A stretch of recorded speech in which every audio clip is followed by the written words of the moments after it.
Hello there, this is Sally. My boss is still too upset to come to the camera. However, it would be understandable that this message would come from me anyhow. For the past 6 months or so this channel joined a community called #I am a creator via a daily morning variety show called RantJamz Live, which showcased many amateur musicians and YouTubers. At the time it was the best thing ever.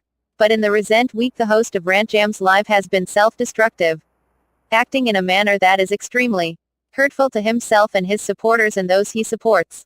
My boss used the host's current behavior, along with many other factors to make this decision, immediately pulling down all of our RantJamz videos and successfully taking my merchandise out of his store. As I said on many ads, all profits went to support RantJamz Live.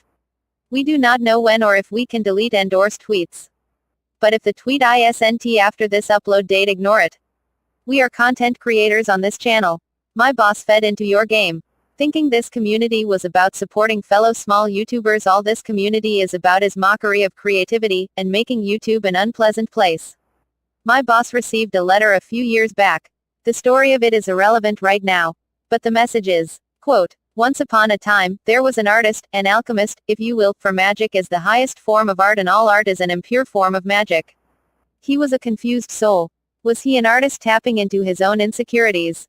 Or was he a corporate artisan, though skilled and respected, working for corporate entities? Corporate entities are created on will and fueled by ego, neither good nor evil, but like religions, they benefit those who join, invest and consume. If one benefits from a corporate system, oftentimes the corporation will feed their will and ego. But what does that do to one's insecurities? One's well of creativity? Corporate entities are gods in and of themselves. So is your own heart.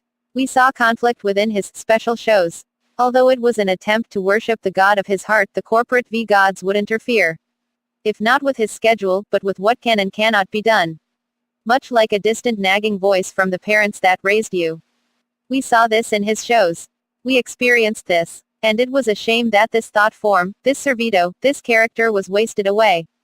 Trapped by the limitations of a creator and his collaborators. We are not the bad guy, but in a world of dogs, one catches fleas. Just as carnal sin can create a pure and loving child, end quote. I cannot tell you who you can and can't watch.